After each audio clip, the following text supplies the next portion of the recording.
Hello students, welcome back to my channel. ఈ వీడియోలో మనం కోట్రైమాక్సజోల్ గురించి నేర్చుకుందాము. ఇది సల్ఫోనమైడ్స్ తర్వాత వస్తుంది ఈ టాపిక్. కోట్రైమాక్సజోల్ అనేది కాంబినేషన్ ఆఫ్ ట్రైమెథోప్రిమ్ అండ్ సల్ఫామెథాక్సజోల్. ఇది రెండు డ్రగ్స్ యొక్క కాంబినేషన్ అన్నమాట. సల్ఫామెథాక్సజోల్ అంటే ఇంటర్మీడియట్ యాక్టింగ్ సల్ఫోనమైడ్స్. ఇది మనం సల్ఫోనమైడ్స్ క్లాసిఫికేషన్లో సల్ఫోనమైడ్స్ వీడియోలో ఆల్రెడీ చూసాము. సో ట్రైమెథోప్రిమ్ అనేది ఒక యాంటీబయాటిక్ అన్నమాట.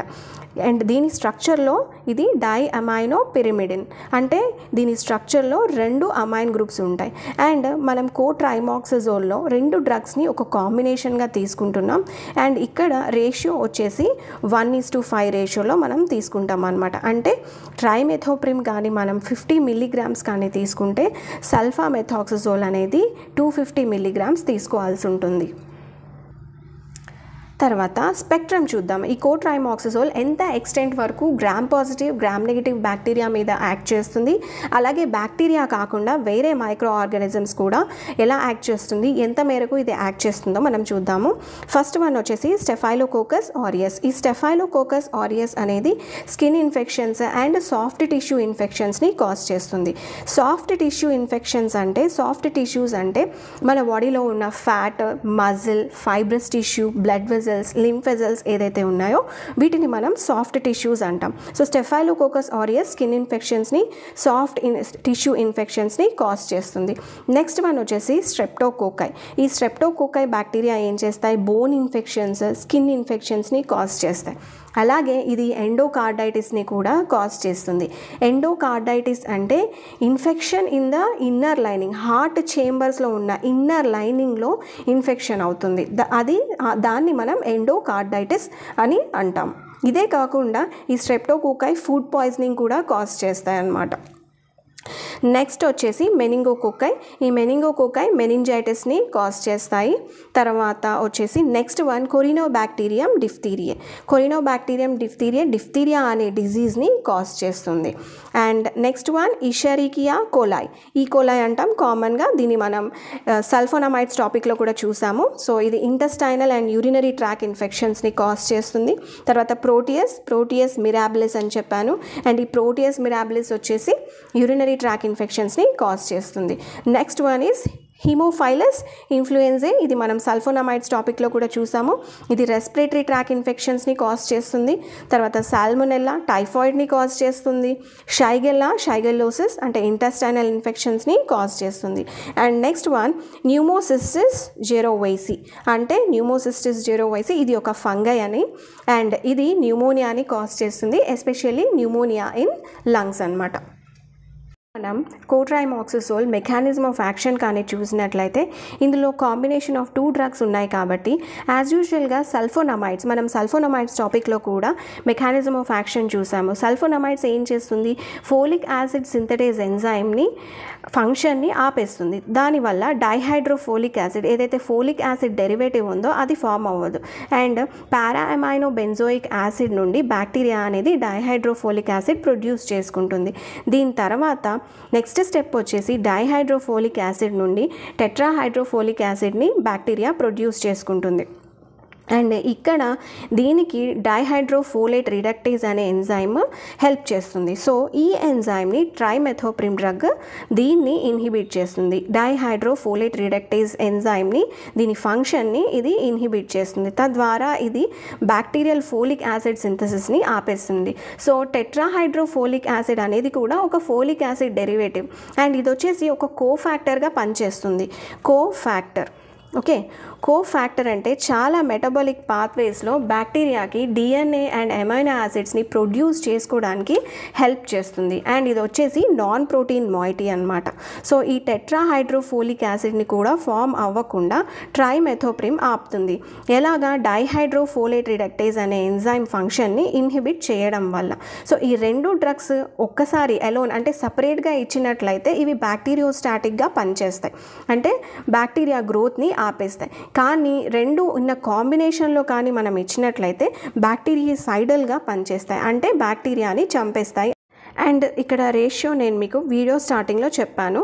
సో 1:5 రేషియో అనేసి ట్రైమెథోప్రిమ్ కానీ మనం 50 మిల్లీగ్రామ్స్ కానీ తీసుకున్నట్లే ఫర్ ఎగ్జాంపుల్ సల్ఫోనమైడ్స్ అనేవి మనం 250 మిల్లీగ్రామ్స్ తీసుకోవాల్సి ఉంటుంది to attain right plasma concentration. అంటే రైట్ ప్లాస్మా కాన్సన్ట్రేషన్ అనేది థెరప్యూటిక్ ఇండెక్స్ దగ్గర మనం థెరప్యూటిక్ కాన్సన్ట్రేషన్ అని చెప్తాము.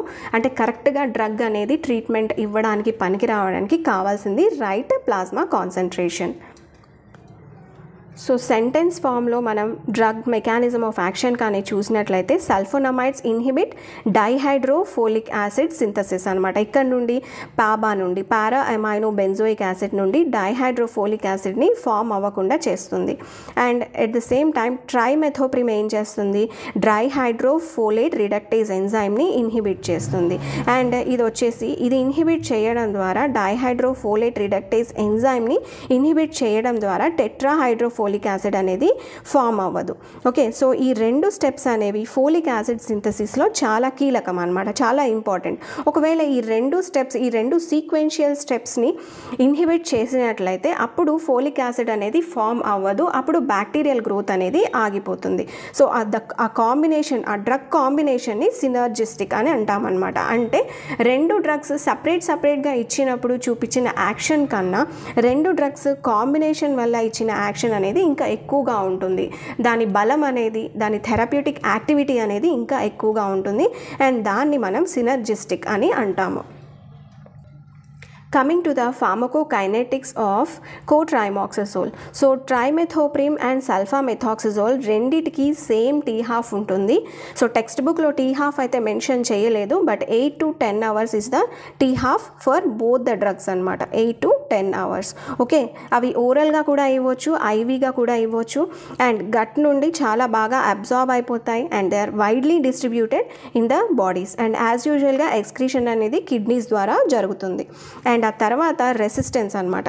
రెసిస్టెన్స్ అనేది 2 డ్రగ్స్కి కాంబినేషన్లో ఇచ్చినప్పుడు రెసిస్టెన్స్ అనేది చాలా స్లోగా ఉంటుంది. కానీ ఒకవేళ డ్రగ్స్ కానీ ఇండివిజువల్గా ఇచ్చినట్లయితే మ్యూటేషన్ ద్వారా కానీ, మ్యూటేషన్ అనేది నేను మీకు ఆల్రెడీ సల్ఫోనమైడ్స్లో చెప్పాను అండ్ ఇంట్రొడక్షన్ వీడియోలో కూడా చెప్పాను. అండ్ ఇంకొకటి plasmid coding for an altered dihydrofolate reductase enzyme. Plasmids అంటే ఇవి కూడా డిఎన్ఏ మాలిక్యూల్స్ అనమాట. జాగ్రత్తగా వినండి, ఇవి కూడా డిఎన్ఏ మాలిక్యూల్స్. కాకపోతే మెయిన్ డిఎన్ఏ ఏదైతే ఉంటుందో దానికి ఇది డిఫరెంట్. సపోజ్ ఇది బ్యాక్టీరియల్ సెల్ అనుకుంటే ఇది ఒరిజినల్ డిఎన్ఏ అండ్ ఇవి ప్లాస్మిడ్స్, ఇలా రౌండెడ్ స్ట్రక్చర్స్ లాగా మీకు కనిపిస్తాయి. ఈ ప్లాస్మిడ్స్ కూడా అమైనో యాసిడ్ ప్రొడక్షన్కి చాలా మేజర్ రోల్ ప్లే చేస్తాయి అన్నమాట. అండ్ ఇవి ఏం చేస్తాయంటే ఇవి రెప్లికేట్ అవుతూ ఉంటాయి బాడీలో, బ్యాక్టీరియల్ సెల్లో ఇవి రెప్లికేట్ అవుతూ ఉంటాయి. బ్యాక్టీరియల్ సెల్లో ఇవి ఇండిపెండెంట్గా రెప్లికేట్ అవ్వడం ద్వారా ఇవి ఏం చేస్తాయంటే యాంటీబయాటిక్స్కి ఇవి రెసిస్టెన్స్ని డెవలప్ చేసుకుంటాయి. సో ఈ ప్లాస్మిడ్స్ అనేవి మెయిన్గా రెసిస్టెన్స్ డెవలప్ చేసుకోవడానికి మాత్రమే ఇవి రెప్లికేట్ అవుతూ ఉంటాయి. సో ఈ ప్లాస్మిడ్స్ వల్ల, రెప్లికేషన్ వల్ల అవి రెసిస్టెన్స్ని చూపిస్తాయి. దేనికి, డైహైడ్రోఫోలేట్ రిడక్టేజ్ ఎంజైమ్కి ఒక ఆల్టరేషన్ అనేవి, ఒక కొత్త ఫామ్ని తీసుకొచ్చేస్తాయి. అంటే ఆ ఎంజైమ్కి అదే ఫ్యామిలీకి చెందిన ఒక కొత్త కాంపౌండ్ని తీసుకొచ్చేసి అవి యాంటీబయాటిక్స్కి రెసిస్టెన్స్ని డెవలప్ చేసుకుంటాయి. నెక్స్ట్ వచ్చేసి అడ్వర్స్ ఎఫెక్ట్స్. కోట్రైమాక్సజోల్ ఇవ్వడం వల్ల ఎలాంటి అడ్వర్స్ ఎఫెక్ట్స్ ఫేస్ చేయొచ్చు? నాజియా, వామిటింగ్, హెడేక్, గ్లాసైటిస్ అంటే ఇన్ఫ్లమేషన్ ఆఫ్ ద టంగ్ అని అర్థం. అండ్ స్టొమటైటిస్, ఇది ఆల్రెడీ మనం సల్ఫోనమైడ్స్లో కూడా చూసాము, inflammation of the lips and mouth అనేసి చెప్పాను నేను మీకు. And allergic skin rashes, and ఇవి కామన్ సిమ్టమ్స్ అనమాట. ఇవి కాకుండా ఫోలేట్ డెఫిషియన్సీ ఉన్న వాళ్ళలో, ఫోలిక్ యాసిడ్ డెఫిషియన్సీ ఉన్న వాళ్ళలో కోట్రైమాక్సజోల్ ఏం చేస్తుందంటే మెగాలోబ్లాస్టిక్ ఎనేమియాని ప్రొడ్యూస్ చేస్తుంది. మెగాలోబ్లాస్టిక్ ఎనేమియా అంటే రెడ్ బ్లడ్ సెల్స్ ఉన్న సైజ్ కన్నా లార్జ్ సైజ్లో ఉండడం, అండ్ దానివల్ల రక్తహీనత అనేది వస్తుంది. అండ్ తర్వాత ఎయిడ్స్ పేషెంట్స్ కూడా బాగా అడ్వర్స్ ఎఫెక్ట్స్ కనిపిస్తాయి ఈ కోట్రైమాక్సజోల్ డ్రగ్ తీసుకోవడం వల్ల. అండ్ ప్రెగ్నెన్సీలో ఇది టెరాటోజెనిక్ అవుతుంది, అంటే ఫీటస్కి దీని థ్రెట్ ఉంటుంది. ఎందుకంటే ఇది antifolate drug and folic acid bacteria నుండి ప్రతి ఒక్క లివింగ్ ఆర్గానిజంకి చాలా ఇంపార్టెంట్ విటమిన్ అనమాట. సో ఫోలిక్ యాసిడ్ వల్ల బేబీ డిఎన్ఏ అనేది ఫామ్ అవుతుంది. సో ప్రెగ్నెంట్ లేడీస్కి ఫోలిక్ యాసిడ్ తీసుకోమని చెప్తారు. సో ఇన్ కేస్ ఇది టెరాటోజెనిక్ అంటే ఇది యాంటీఫోలేట్ డ్రగ్, ఫోలిక్ యాసిడ్ సింథసిస్నే ఇది డెస్ట్రాయ్ చేస్తుంది కోట్రైమాక్సిజోల్ అనేది. సో ఆ టైంలో ఇది టెరాటోజెనిక్ అంటే మదర్ నుండి ఫీటస్కి రీచ్ అయితే ఇది యాంటీఫోలేట్ యాక్షన్ని కానీ చూపిస్తే అది చాలా డేంజరస్ అనమాట. సో ప్రెగ్నెన్సీలో ఇది రికమెండ్ చేయకూడదు కోట్రైమాక్సిజోల్ డ్రగ్. ఆ తర్వాత ఒకవేళ పేషెంట్స్కి రీనల్ డిజీజ్ కానీ ఉంటే, రీనల్ డిజీజ్ ఉన్న పేషెంట్స్ అంటే రీనల్ అంటే ఇక్కడ కిడ్నీకి సంబంధించింది అనమాట. సో కిడ్నీ డిజీజ్ కానీ ఉన్నట్లయితే వాళ్ళలో యురేమియా డెవలప్ అవుతుంది. యురేమియా అంటే urea and nitrogenous waste compounds అనేవి బ్లడ్లో ఎక్కువ అయిపోతాయి అన్నమాట. సో కిడ్నీ డిజీజ్ ఉన్న వాళ్ళలో కూడా కోట్రైమాక్సిజోల్ అనేది ప్రిఫర్ చేయకూడదు. And coming to the final topic and that is uses అనమాట. Uses of cotrimoxazole. First one, urinary tract ఇన్ఫెక్షన్స్లో యూజ్ అవుతుంది అండ్ రెస్పిరేటరీ ట్రాక్ ఇన్ఫెక్షన్స్లో యూజ్ అవుతుంది. అండ్ తర్వాత బ్యాక్టీరియో గ్యాస్ట్రోఎంటెరైటిస్. బ్యాక్టీరియల్ గ్యాస్ట్రోఎంటెరైటిస్ అంటే స్టమక్ ఫ్లూ అని కూడా అంటాం దీన్ని. అండ్ ఇది వచ్చేసి infection and inflammation of your digestive system. Okay, infection and inflammation of your digestive system. Typhoid నుండి మనము ఈ డ్రగ్ ద్వారా ట్రీట్మెంట్ తీసుకోవచ్చు. క్యాంక్రాయిడ్ నేను చెప్పాను, సెక్షువల్లీ ట్రాన్స్మిటెడ్ డిజీజ్ అనేసి. అండ్ ఆ తర్వాత న్యూమోసిస్టిస్ జిరోవైసీ ఇన్ఫెక్షన్, ఇది ఫంగస్ ద్వారా కాజ్ అవుతుంది అండ్ ఇది న్యూమోనియా కాజ్ చేస్తుంది అని నేను ఇంతకుముందు చెప్పాను మీకు ఇదే వీడియోలో. ఆ తర్వాత అండ్ నెక్స్ట్ వన్ వచ్చేసి used in the treatment of melioidosis. Melioidosis అనేది ఒక బ్యాక్టీరియా ద్వారా కాజ్ అవుతున్న డిజీజ్ అండ్ ఆ బ్యాక్టీరియా పేరు వచ్చేసి బొర్ఖోల్డేరియా సూడోమెల్లై. కొంచెం డిఫికల్ట్గా ఉంది కాబట్టి పలకడానికి, మీరు ఆ బ్యాక్టీరియా గురించి మర్చిపోండి. అండ్ మెలియోడోసిస్ అంటే infection of brain, lungs and visceral organs అనమాట, ఇంపార్టెంట్ ఆర్గన్స్. అది హ్యూమన్ బీయింగ్స్లో అయినా యానిమల్స్లో అయినా కాజ్ అవ్వచ్చు. సో కోట్రైమాక్సిజోల్ అనేది ఈ డిజీజ్లో మెలియోడోసిస్లో కూడా యూజ్ అవుతుంది. నెక్స్ట్ వన్ వచ్చేసి టోక్సోప్లాస్మోసిస్ అండ్ ఇది వచ్చేసి సెక్షువల్లీ ట్రాన్స్మిటెడ్ డిజీజ్ని కాజ్ చేస్తుంది. దీని గురించి మనం సల్ఫోనమైడ్స్లో కూడా చూసాము. And IV cotrimoxazole. Okay, cotrimoxazole IV ద్వారా కూడా ఇవ్వచ్చు కొన్ని సివియర్ కేసెస్లో. అండ్ న్యూమోసిస్టిస్ న్యూమోనియా ఉన్న వాళ్ళలో అండ్ యూరినరీ ట్రాక్ ఇన్ఫెక్షన్స్లో మనం దీన్ని ఐవీ ద్వారా కూడా ఇవ్వచ్చు. ఇవన్నీ కోట్రైమాక్సిజోల్కి సంబంధించిన యూజెస్ అన్నమాట. So students, this ends about cotrimoxazole. So మీకు కానీ ఈ వీడియో కానీ నచ్చినట్లయితే తప్పకుండా లైక్ చేయండి, షేర్ చేయండి అండ్ సబ్స్క్రైబ్ చేసుకోవడం మాత్రం మర్చిపోవద్దు. Thank you so much students. All the best.